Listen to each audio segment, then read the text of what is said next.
오늘 말씀은 세 가지 자리에서의 감사라는 제목으로 오늘 말씀을 드리고자 합니다. 일본에서 가장 맛있고 인기 있는 계란 과자가 있습니다. 그것이 뭐냐면 다케다 제과의 다마고 보로라는 과자입니다. 혹시 드셔본 분 계실까요? 다마고 보로. 근데 이 회사의 회장인 이 다케다 와헤이가 이 분이 2차 대전 후에 창업을 하게 됩니다. 그러면서 이분이 이 계란 과자를 만들게 됩니다. 그런데 여기에는 이 회장의 두 가지 독특한 신념을 보여주고 있습니다. 첫 번째는 뭐냐면 세계대전 이후이기 때문에 상당히 어려운 시절이었습니다. 그럼에도 불구하고 그 계란 과자에 들어가는 그 재료를 3배나 비싼 유정란을 사용했다는 사실입니다. 그냥 그 계란을 사용해도 되는데 3배나 비싼 유정란을 사용하라. 이 명령을 내리면서 이 계란 과자를 만듭니다. 왜냐하면 우리 아이들이 처음으로 먹는 과자를 좋은 재료를 사용해서 만들어야 한다. 이것이 첫 번째 지침이었습니다. 두 번째는 공장에서 일하는 그 직원들을 향해서 이렇게 명합니다. 여러분들이 과자를 만들 때 그 과자를 향해 감사합니다 라고 말하게 하는 것이었습니다. 아리가또 과자를 만들면서 감사합니다 감사합니다. 여러분 힘드시겠죠? 감사합니다 왜 이렇게 명령을 내렸냐면 과자를 만드는 그 직원들의 감사하는 그 마음, 그 감사하고 행복한 마음들이 그 심리적인 파동을 일으켜서 과자로 이동한다고 믿었기 때문입니다. 여러분 어떠세요? 그래서 제가 음식 만들 때나 우리가 전도할 때 전도 물품을 쌀 때 아니면 제가 선물 포장을 할 때 막 기쁘게 쌉니다. 그것을 마음을 담아서 그 포장 하나하나 할 때마다 그냥 대충 하는 거를 원하지 않습니다. 저도. 그래서 그 하나를 할 때 정성을 들이고 제 마음을 실는 겁니다. 이분도 이렇게 하셨다는 거예요. 그래서 그분이 하시는 말이 하루에 3,000번씩 감사합니다라고 말해보세요. 당신의 인생이 바뀔 것입니다. 왜냐하면 감사합니다 라는 소리를 계속 내다 보면 자연스럽게 웃는 얼굴이 되고 그리고 덩달아 운도 좋아집니다 라고 말하고 있습니다. 그런데 감사합니다를 3,000번 말하는데 몇 분이 걸리냐면 40분의 시간이 소요가 됩니다. 그래서 이 회장은 1시간 동안에 감사합니다를 계속 말한 직원에게는 급여 외에 시간당 8,000원의 수당을 지급합니다. 그러니까 돈이 더 많이 드는 거죠. 그 과자 하나를 만드는데 수당을 더 지급해야 되는 거예요. 그럼에도 불구하고 이 다카다 회장은 이 계란 과자에 온 힘을 들입니다. 그럼 누가 이것을 사 먹어? 라고 생각을 했을 텐데 그런데 이 최고 품질의 다마고 보로를 만들기 위해서라면 그 정도 투자는 해야 한다. 직원들에게 8,000원의 수당을 시간당 더 줄 수 있을 정도로 해야 고품질의 과자가 나온다라는 신념을 고수합니다. 그리고 그 신념대로 이 과자가 불티나게 팔렸다고 이야기를 합니다. 그래서 다케다 회장은 상당히 유력한 그리고 아주 유능한 그런 회장으로 알려져 있는데 이분이 요즘 공장에다가 뭐를 틀어놓냐면 귀여운 아이의 목소리로 아리가또 감사합니다 아리가또 그거를 이렇게 24시간 돌린다는 거예요. 그래서 이 제품이 출하될 때까지 이 감사합니다라는 말이 100만 번이나 들어가게 만든다는 거예요. 그래서 이 과자가 기적을 불러일으켰다. 어떤 뭐 때문에? 감사의 인사 때문에 과자의 기적을 만들어냈다 라고 이야기를 합니다. 우리는 삶에서 감사합니다 하나님 이 말을 얼마나 외치고 있습니까? 특별히 경우에만 우리가 감사를 하지 않을까요? 오늘 추수감사절인데 우리는 이러한 절기에만 감사합니다 라고 하면서 하나님께 드리고 있지는 않을까요? 그렇다면 우리는 다케다 회장의 노하우를 우리의 삶에 적용할 필요가 있습니다. 오늘 다니엘서 말씀을 통해서 우리는 적어도 3가지 자리에서 감사를 기억하고 실천해야 할 것입니다. 오늘 말씀에는 이방 왕인 느부갓네살 왕이 등장을 합니다. 느부갓네살 왕은 바벨론 왕 중에서 가장 위대한 왕으로 그 뛰어난 군대를 지녔으며 그리고 그 수도 바벨론을 아주 화려하게 꾸민 건축에도 탁월한 그러한 역사상 아주 큰 영향을 끼친 왕입니다. 그는 유대 이스라엘을 멸망시키고 유대인들을 바벨론으로 강제 이주를 시켰습니다. 이때 유대인 그 귀족들을 끌고 가는 가운데 다니엘도 포함되어 있었습니다. 다니엘은 느부갓네살 왕 시대에도 여전히 하나님에 대한 신앙을 고수했던 그러한 인물입니다. 그런 다니엘을 통해 느부갓네살은 2번의 큰 기회를 통해서 하나님을 체험합니다. 첫 번째는 느부갓네살이 커다란 금신상에 관한 꿈을 꿉니다. 그러면서 아무에게도 자기의 꿈을 가르쳐주지 않고 내 꿈이 무슨 꿈인지 알아맞혀봐라. 그리고 이것을 해석해봐라 라고 이야기를 합니다. 그럴 때 아무도 그의 꿈을 알아맞히지 못했고 해석은커녕 그 꿈이 어떤 꿈인지도 몰랐습니다. 그런데 다니엘이 하나님으로 인해서 이 느부갓네살 왕이 어떤 꿈을 꾸었는지를 알게 되었고 그리고 해석까지 해줍니다. 다니엘은 왕에게 와서 이렇게 얘기합니다. 왕이시여, 왕은 꿈속에서 아주 큰 신상을 보았습니다. 크고 광채가 찬란하며 모양이 심히 두렵고 그런데 그 우상의 머리는 금으로 되어 있고 가슴과 2 팔은 은이며 배와 넓적다리는 노시요 종아리는 쇠요 발은 쇠와 진흥이 섞여 있습니다.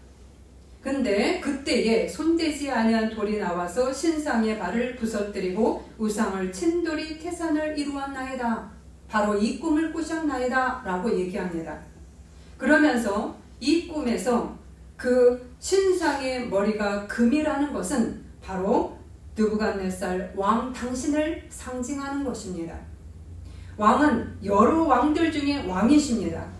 하나님께서 나라와 권세와 능력과 영광을 왕에게 주셨고 뒤에 이을 왕들은 당신 느부갓네살 왕보다 못할 것입니다 라고 해석을 해주었습니다. 즉 하나님께서 당신을 굉장히 높여주실 것입니다. 하늘 높이 높여주실 것입니다 라고 이야기를 한 겁니다. 그러나 아무리 왕께서 높은 분이실라 할지라도 그 위에 더 높으신 하나님이 계십니다 라고까지 이야기를 해준 겁니다. 다니엘의 해석은 그대로 맞아떨어졌습니다. 느부갓네살 왕은 바벨론 왕들 중에 최고의 왕이 되었고 그리고 그 권력은 다른 나라들을 지배할 정도로 아주 강대해졌습니다. 이것이 첫 번째 하나님을 체험한 느부갓네살 왕의 경험입니다. 2번째는 느부갓네살 왕이 자신을 위해서 아주 큰 신상을 세워서 모든 백성으로 하여금 그 신상 앞에서 절하게 명령을 내렸습니다.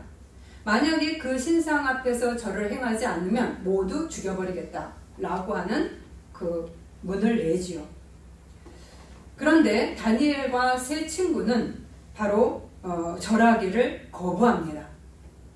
그랬을 때 그 주변의 사람들의 모함으로 인해서 그들은 사자굴에 들어가게 되고 풀무불로 들어가게 되고 거기에서 하나님의 천사를 만나는 천사가 보호하는 그러한 장면을 느부갓네살이 체험하게 됩니다.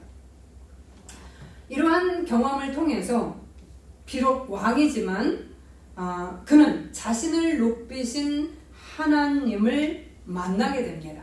와, 이 하나님은 진짜 살아계신 하나님이네 라고 하는 것을 체험하게 되죠. 그러면서 그가 고백을 합니다. 그것이 4장 1절에서 3절입니다. 원하노니 내가 너희에게 큰 평강이 있을지어다. 지극히 높으신 하나님이 내게 행하신 이적과 놀라운 일을 내가 알게 하기를 즐겨하노라. 참으로 크도다 그의 이적이요 참으로 능하도다 그의 놀라운 일이요 그의 나라는 영원한 나라요 그의 통치는 대대에 이르리로다. 지금 이 느부갓네살 왕이 언제 하나님께 찬양과 감사를 올려드렸는가 하는 점입니다. 그것은 첫 번째로 그가 가장 찬란한 영광의 자리를 누리고 있을 때, 그 자리에 올라서 있을 때 하나님께 했다는 사실입니다. 그래서 4절에 이렇게 나오죠. 나 느부갓네살이 내 집에 편히 있으며 내 궁에서 평강할 때에 라는 말이 나옵니다. 즉 느부갓네살 왕이 하나님 앞에 감사와 찬양을 많이 힘껏 올려드린 때는 언제냐? 내가 편할 때. 즉 편히라는 말은 매우 편안하고 느긋한 상태를 말합니다. 다른 불만이 없고 신경 써야 될 문제들이 일어나지 않은 그러한 상태에서 하루하루 만족스럽게 살아간 때에 느부갓네살 왕이 하나님 감사합니다. 하나님 나에게 이러한 자리를 주셔서 감사합니다. 라고 기도하고 있는 것입니다.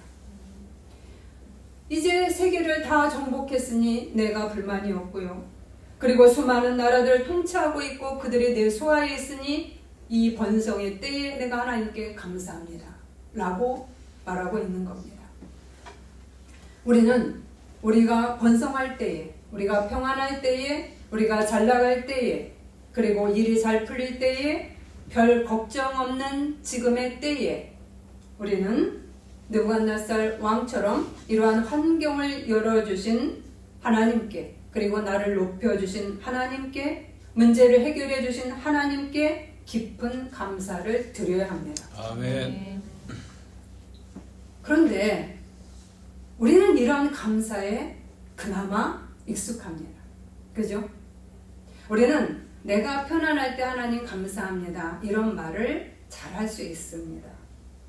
아마도 감사를 제일 잘 올려드리는 때는 이렇게 영광의 자리에 올랐을 때일 겁니다. 물론 안 하시는 분도 있겠지만 대부분 신앙인이라면 하나님 나에게 이렇게 편안하게 우리 아이들이 잘 돼서 감사합니다. 라고 말할 겁니다. 예수님을 따라다니던 사람들도 마찬가지였습니다. 예수님께서 그들에게 먹을 것을 공급해주고 그들을 치료해 주었을 때 그들은 예수님께 감사했습니다. 이것이 우리가 해야 될 첫 번째 자리에 감사입니다. 내가 잘 나갈 때 우리는 영광의 자리에 있을 때 반드시 하나님께 감사해야 되지요. 아멘. 그러나 그 시기, 이 시기의 감사에 멈춰서는 안 됩니다. 다른 시기의 감사로 다른 자리에 있을 때도 감사를 이어가야 합니다. 느부갓네살은 하나님 앞에 영광의 순간에 감사를 드렸습니다. 그러나 점차 교만해지기 시작을 했습니다. 하나님께 드린 감사가 이제는 자신을 향한 찬사로 바뀌기 시작했습니다. 이미 마음속에 자신의 업적에 대한 도취가 있었고 그것이 뿌리를 내리기 시작했고 그것이 스멀스멀 기어나오기 시작을 합니다. 우리는 영광만을 추구하며 걸어갈 때 우리는 하나님께 이때 감사하지만 피상적 감사에 머물 수 있다는 이야기입니다. 우리는 이것을 기억해야 합니다. 우리는 영광의 자리에 있을 때 하나님께 감사해야 되지만 한쪽에서 우리 속에 깊숙이 박혀있는 죄성이 다시 스멀스멀 기어 올라오면서 우리를 다스릴 수 있음도 보셔야 합니다. 우리는 당연히 영광의 자리에 있을 때 하나님께 감사를 올려드려야 하고 우리가 편안할 때 하나님께 감사하는 자세를 가져야 합니다. 그건 당연합니다. 그러나 한편에서는 내 안에서 이 평안할 때 올라오는 독소를 내가 보고 하나님 앞에 가지치게 해달라는 기도를 할 수 있어야 한다는 이야기입니다. 아멘. 그래야 내 평안의 자리에서 그 평안의 자리가 더욱더 오래 지속될 수 있는 것입니다. 그런데 이런 것들이 훈련이 안 되면 잘 안 되죠. 느부갓네살 왕도 마찬가지였습니다. 그는 하나님께서 행해 주셨다는 그 감사를 잊어버리기 시작합니다. 그리고 내가 했다라는 그 내라는 그 말들이 단어가 점점 많아지기 시작을 합니다. 자기의 가슴을 채우기 시작을 합니다. 그래서 이 마음속에 교만이 올라온 이 느부갓네살을 향해서 하나님은 다시금 은혜의 손길을 펼칩니다. 그에게 꿈을 하나를 보여주고 이 꿈을 다니엘이 다시금 해석하게 합니다. 그러면서 다니엘을 통해서 왕이시오, 당신 더 겸손해지시고 공의를 실천하시기를 원합니다 라는 축원을 듣습니다. 그것이 바로 말씀에서 나옵니다. 나무 하나가 자라서 견고해지고 높이는 하늘에 닿았고 잎사귀는 아름답고 열매는 많아서 만민이 먹을 만큼 풍성했고 그 그늘로 짐승들이 모여 거했다. 그런데 한 순찰자가 내려와서 나무를 베고 구루터기만 남겨두고 이슬에 젖게 만들라. 그 마음이 짐승의 마음을 받아서 7년을 지내리라 라고 하는 하나님의 꿈 메시지를 듣습니다. 그는 꿈으로 이 장면을 보았고 이 소리를 들었습니다. 이것은 하나님께서 은혜의 손길을 내민 경고의 말씀이었고, 그리고 그 말씀을 우리가 귀담아 들을 때 그는 다시금 좋은 은혜의 하나님의 길을 걸어갈 수가 있게 될 것이었던 것이죠. 다니엘은 이 꿈을 듣고 놀랍니다. 그리고 왕에게 충원을 합니다. 왕이시여, 겸손한 자리로 내려오소서. 그리고 공의를 행하시고 가난한 자를 긍휼히 여기시는 정책을 펴십시오 라고 말합니다. 왕궁을 건축하고 화려하게 만드는데 온 힘을 쏟기보다는 가난한 자, 가난한 백성들에게 긍휼을 베푸시는 그러한 정책을 펴십시오 라고 이야기합니다. 그런데 느부갓네살은 자신으로 가득 차 있었기 때문에 이 말들이 깊이 박히지 않습니다. 항상 말씀드리는 거지만 교만이 올라올 때는 안 들린다는 사실입니다. 아무리 옆에서 충원을 해대고 하나님의 꿈 메시지를 주고 환상을 보여줘도 교만이라는 그 돌이 들어가면 그 말들이 다 닫힙니다. 안 들립니다. 느부갓네살 왕도 이 충원을 실천하지 않았습니다. 그리고 1년의 시간이 지났습니다. 하나님은 기회를 주십니다. 1년의 시간 동안을 기다리셨습니다. 그런데 1년 후 어느 날 여전히 교만한 이 느부갓네살 왕에게 하나의 말이 자신의 입을 통해서 튀어나옵니다. 내가 바벨론 왕궁 지붕에서 거닐세 나 왕이 말하여 이르되 이 큰 바벨론은 내가 능력으로 권세로 건설하여 나의 도성으로 삼고 이것으로 내 위엄의 영광을 나타낸 것이 아니냐. 지금 두 절의 말에서 내가라는 단어가 5번이나 나옵니다.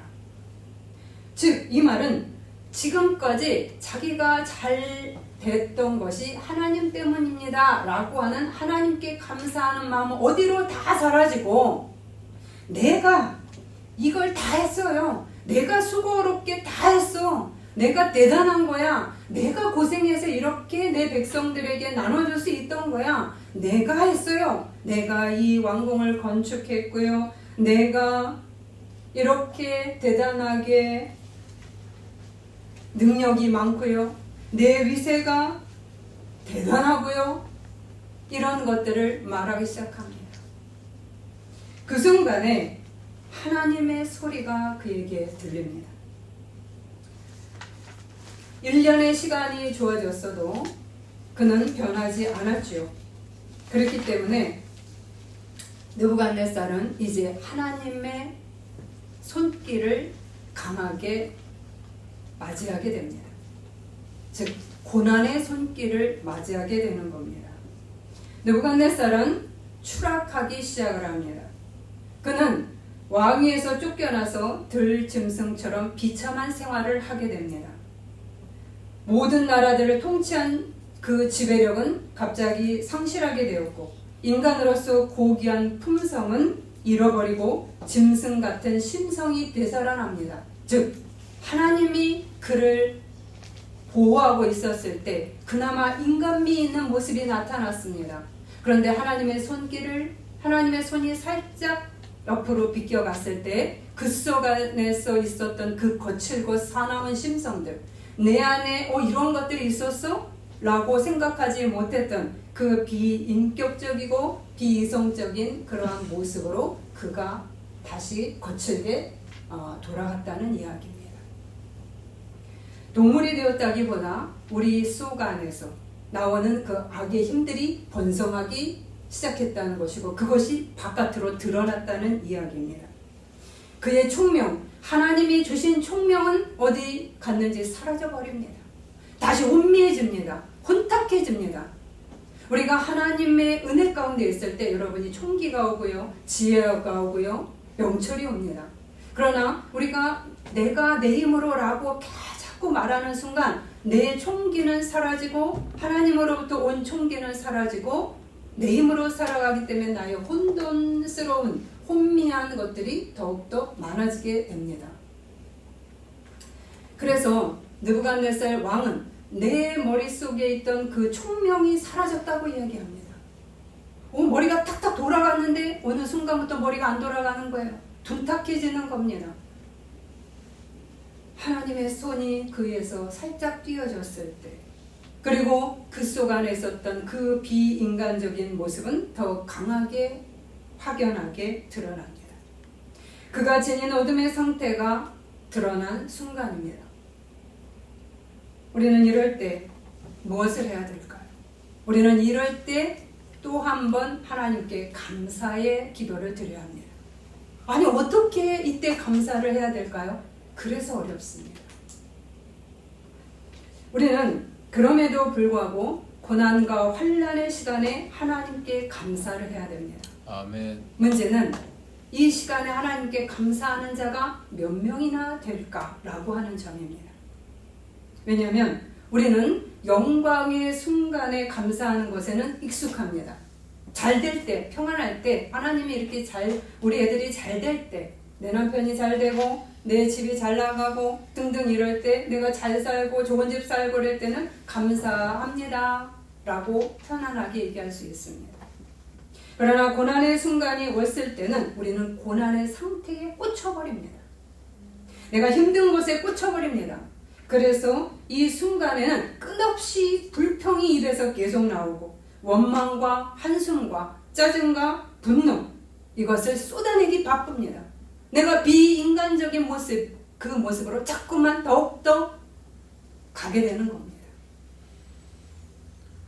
왜 나에게 이런 일을 행하셨어요, 하나님? 우리는 하나님을 원망합니다. 그러면서 투덜댑니다. 하나님 왜 저에게요? 왜요? 언제까지요? 예수를 따라다니던 사람들도 그랬습니다. 예수님께서 그들에게 그들의 마음에 합하지 않는 그들의 마음이 듣기 힘든 그런 말들을 행하셨을 때 그리고 그분이 십자가 처형장에 끌려갔을 때 예수님을 조롱하며 떠나버렸습니다. 우리는 이렇게 고난과 고통의 시간 속에 하나님께 감사를 드리는 것에 길들여 있지 않습니다. 오히려 원망하는 것을 당연하게 여깁니다. 당연한 거 아닐까요? 어떻게 감사가 이때 나오죠? 그러나 우리는 고난과 추락의 시기에 감사해야 될 이유가 있습니다.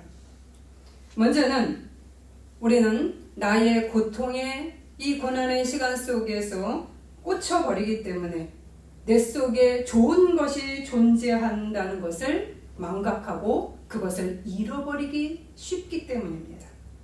우리는 고통에 집중하는 습관이 있습니다. 그래서 그것만을 계속 묵상을 합니다. 그것만을 생각을 합니다. 그러다 보니까 내 속에서 희망을 잃어버립니다. 낮은 자존감의 사람이 됩니다. 나 안 되잖아. 나 안 된다니까.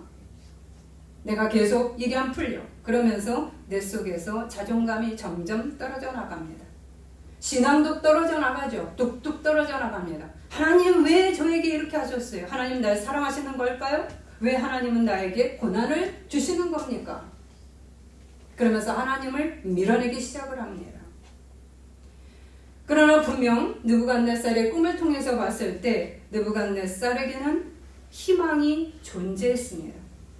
그에게 그루터기를 남겨두라 라고 했다는 것은 희망이 있다는 이야기입니다. 아멘. 즉 느부갓네살에게 아직도 좋은 것들이 남아있다는 이야기입니다. 아멘. 그러기에 그루터기는 다시 일어설 수 있는 희망을 말해주고 있었습니다. 아멘. 감사란 바로 이러한 고난에 꽂혀서 나의 길을 잃는 순간에, 잃어버릴 수 있는 그 순간에 길을 잃게 하지 않고 희망을 붙들 수 있도록 하는 것이 감사입니다. 그 희망은 반드시 다시 일어서는 현실이 되기 때문입니다. 불평과 원망은 우리 자신과 삶을 광야의 모습으로, 사막의 모습으로 만들어 버립니다. 그러나 감사는 오히려 우리 안에 있는 광야의 길을 내게 만들고 사막에 강을 내고 그 강에 꽃이 피고 그것에 열매를 맺는 기적을 일으킵니다. 우리 안에 상처를 회복시키고요. 그리고 눈물을 기쁨으로 만들어냅니다. 이것이 첫 번째 우리가 고통 중에서도 하나님께 감사해야 될 이유입니다. 우리가 나 안에 그 고난 속에 꽂혀서 나의 그루터기의 희망을 잃어버리지 않도록 하는 것이 첫 번째 감사해야 될 이유입니다. 아멘. 두 번째, 고난 중에 감사해야 될 이유가 무엇인가? 이 시간이 우리 안에 숨겨진 나의 내면을 더 깊이 만날 수 있는 시간이기 때문입니다. 아멘. 느부갓네살 안에 도사리고 있던 교만과 거만, 듣지 않으려는 그 마음이 드러났습니다. 확연히 드러났습니다. 이처럼 내 안에 고난을 통해서 도사리고 있는 악들을 만나게 됩니다. 그동안 내가 얼마나 못된 것이 있는지를 내가 인식하지 못했지만 이제 이 고난 속에서 드러난 악을 보고 하나님 앞에서 이 악이 도려내지도록 기도할 수가 있게 되는 겁니다. 하나님은 그루터기만 남기고 느부갓네살의 모든 것들을 잘라버리도록 명령했습니다. 그루터기는 희망이기도 하지만 한쪽에서 하나님께서 그루터기만 남기고 다 잘라버린 것은 무엇을 의미하는가 라는 것을 생각해 봐야 합니다. 바로 그가 번성했던 가지, 그가 번성했던 그 이파리, 그리고 하늘 높이 솟았던 그 나무의 높이, 이거 다 교만이죠. 대단한 나이가 내가 잘 나가고 있어요 하면서 자뻑하면서 막 자신만만했던 그 위용찬란한 그 모습들, 그러한 우월감, 자기 과시, 자기 영광들의 그 가지들, 그 나무 줄기를 하나님은 가차없이 쫙 잘라버렸습니다. 아프죠? 잘림을 당할 때는 고통스럽습니다. 그러나 하나님은 그것이 잘려나가는 것이 그에게 유익이기 때문에 잘라버리라고 얘기를 했습니다. 아멘. 그래서 고통의 시간에 하나님께서 내 악을 다루고 그 악을 뽑아내실 때는 감사해야 되는 겁니다. 아멘. 우리는 그러나 이것을 감사라고 여기지 않죠. 자기를 자꾸 보호하려고 합니다. 합리화시킵니다. 아니요, 그럴 수밖에 없었어요. 나는 그렇지 않아요. 그래서 고난의 시간이 오래됩니다. 오래갑니다. 이 고통의 시간에 더욱 큰 감사를 드려야 하는 이유가 바로 이것에 있습니다. 아멘. 세 번째는 고난의 시기에 감사해야 될 이유는 하나님을 더 깊이 만나게 되기 때문입니다. 욥이 바로 그랬습니다. 내가 죽게 대하여 귀로 듣기만 하였는데 이제는 눈으로 주를 배웠나이다. 그러므로 제 말이 잘못되었음을 깨닫고 티끌과 잿더미에 앉아서 회개하나이다. 욥은 고난이 오기 전에 체험했던 그 하나님이 피상적 수준이었음을 깨닫지 못했습니다. 하나님을 잘 믿었다고 생각을 했습니다. 영광의 자리에 있었기 때문입니다. 편안하게 살았습니다. 잘 살았습니다. 그런데 억울한 고난이 그에게 왔죠. 그가 뭘 잘못해서 고난이 온 건 아닙니다. 그런데 그 고난의 자리에서, 이 험악한 고난의 자리에서 하나님의 신앙을 떠나지는 않았지만 그는 간신히 붙잡았습니다. 그는 고난에 집중하게 되었어요. 우리하고 똑같습니다. 그러나 이 고난을 통과하면서 그는 깨닫습니다. 아, 내가 하나님에 대해서 갖고 있던 지식이 상당히 얕았구나. 뿌리가 얕은 신앙이었네. 그리고 우리는 풍요와 평안함 속에 우리 가족이 그냥 안주하고 살았네. 그러면서 고난이 오자 나도 한탄하고 하나님 앞에서 자꾸 왜 그러신가요? 라고 묻고 있었네. 거대하신 하나님을 내 잣대로 계산하고 있었네. 그걸 깨닫습니다. 그러면서 하나님을 다시 새로운 눈으로 보게 됩니다. 와우, 이 대단하신 하나님을 내가 모르고 있었구나. 바로 이게 고난 중에서 하나님을 더 깊이 만나게 되는 그러한 시간입니다.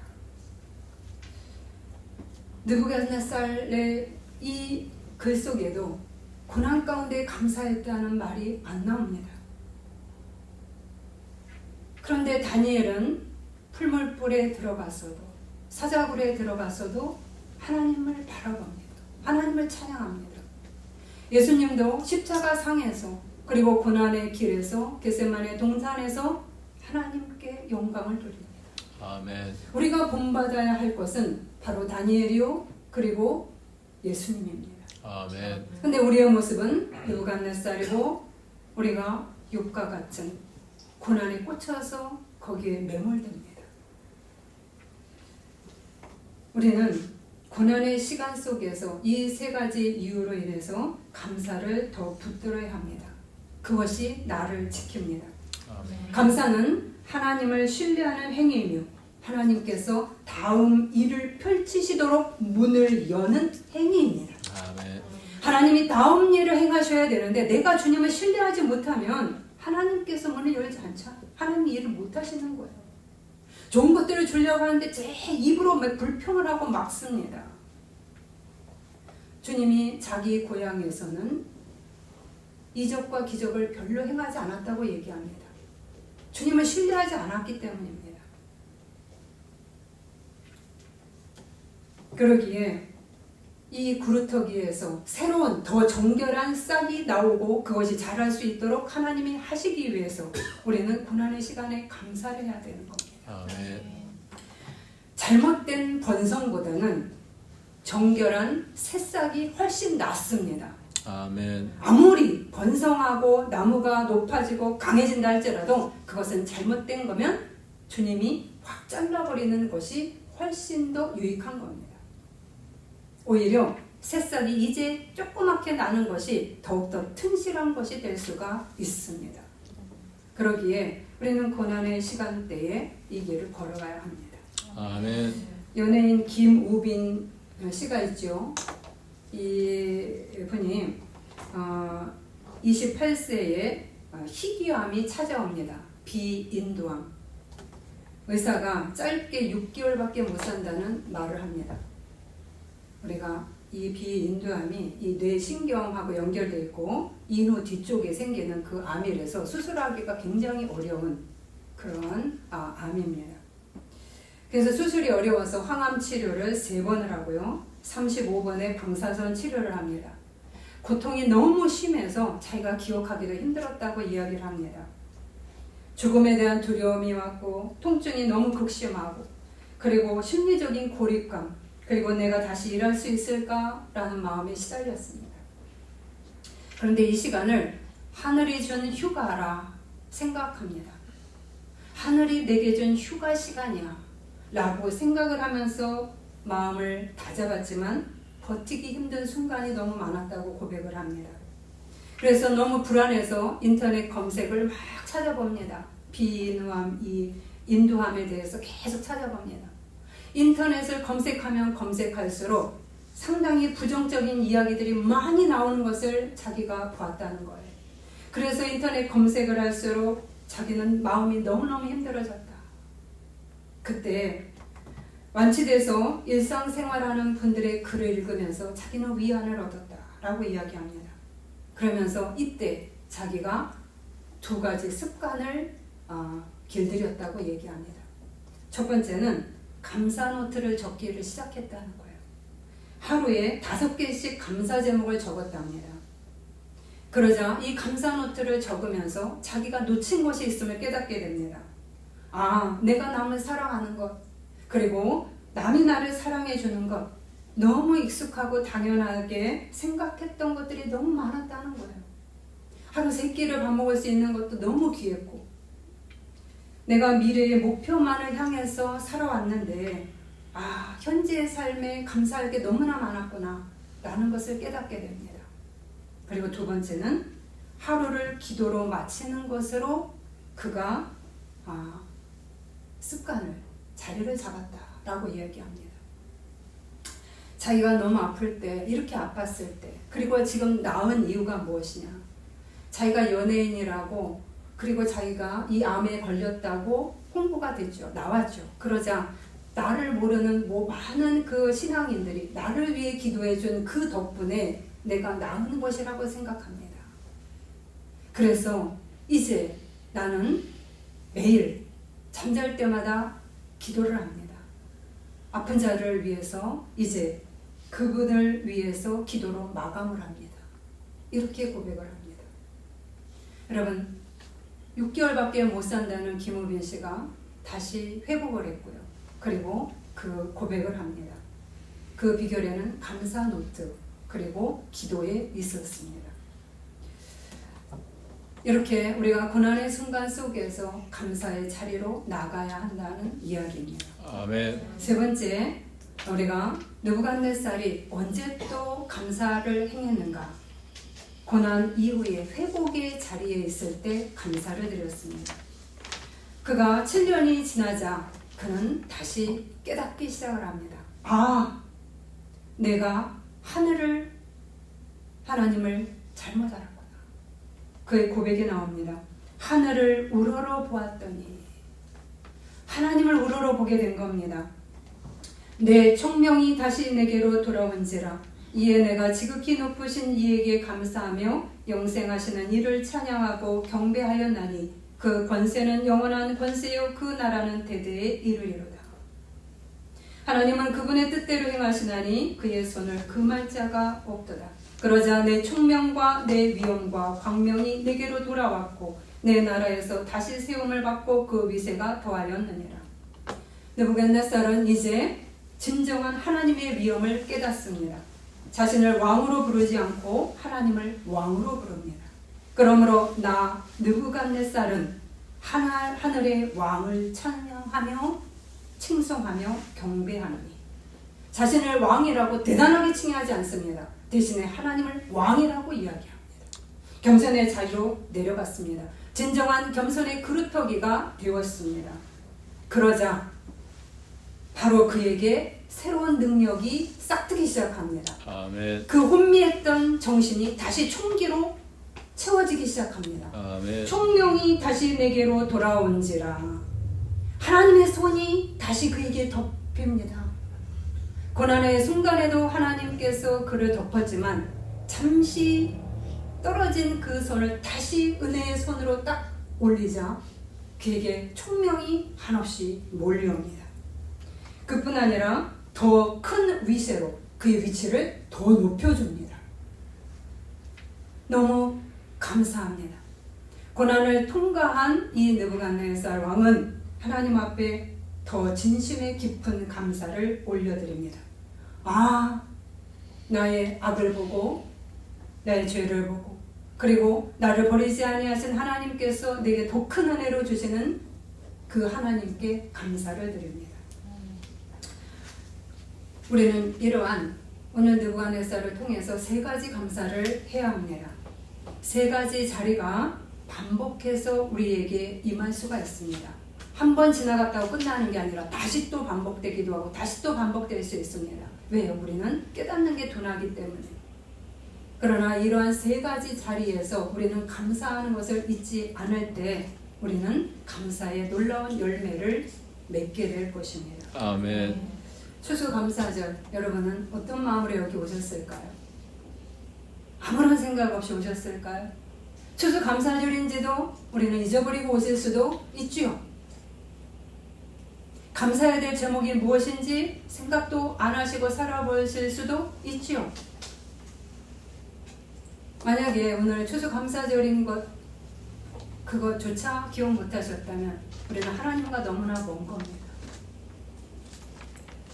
적어도 내가 하나님 앞에 감사의 제사를 드리고 감사의 인사를 드려야 될 제목을 내가 하나도 갖고 오지 못하셨다면 우리는 다시 한번 내가 얼마나 빈약한 감사의 생활을 하고 있는지를 돌아보셔야 합니다. 우리는 이벤트처럼 추수감사절을 지낼 수가 없습니다. 나의 감사 생활은 어떠한지 돌아보시면서 얼마나 내게 감사의 입술이 빈약하고 인색한지를 보셔야 합니다. 내가 하나님께 간구하는 필요한 것을 달라고 하는 입술은 너무나 풍성한데 내가 감사하는 고난의 때에 영광의 때에 회복의 때에 감사하는 삶의 모습은 너무나 빈약하고 인색하다는 것을 아셔야 합니다. 왜일까요? 우리의 기준이 하나님이 아니라 나이기 때문입니다. 그래서 우리는 우리의 기준을 자꾸 하나님 쪽으로 바꾸는 그러한 훈습을 하셔야 합니다. 아멘. 그게 쉽지 않죠. 그래서 평상시에 감사하시는 습관을 들이셔야 합니다. 아멘. 작은 것에도 감사하시고 감사하는 것을 내가 생활을 할 때 내 중심 그리고 나의 기준으로 보는 모든 삶의 관점이 하나님의 관점으로 바뀌기 시작할 것입니다. 아멘. 그때 여러분은 더 자존감이 높은 자로 그리고 많은 열매를 맺는 자로 일어서게 될 것입니다. 아멘. 오늘 추수감사절 우리의 모습을 돌아보시기 바랍니다. 아멘. 기도하시겠습니다. 여호와여 내 입에 파수꾼을 세우시고 내 입술의 문을 지키소서. 우리는 지금까지 영광의 자리에 있을 때에 잠시 감사를 드렸음을 고백합니다. 그리고 그 감사가 인색했음을 고백합니다. 그러나 이제 감사의 지평을 넓히기를 결단합니다. 고난의 삶 속에서 나의 불평의 입술을 금하며 감사를 더욱 행하고 그 깨달음과 회복을 통해서 주님을 더욱 깊이 알게 된 것에 감사하게 하소서. 매번 이렇게 반복하여 깊은 감사를 올리는 자가 되게 하소서. 겟세마네 동산에서 기도하셨던 주님처럼 어느 상황에서도 하나님께 감사의 신뢰를 드리는 성도가 되게 하소서. 아멘. 좋을 때나 나쁠 때나 주님께 감사하는 성도가 되게 하소서. 그리하여 주님을 더 깊이 알아가고 주님의 놀라운 은혜를 맛보는 자 되게 하소서. 아멘. 예수 그리스도 이름으로 기도드립니다.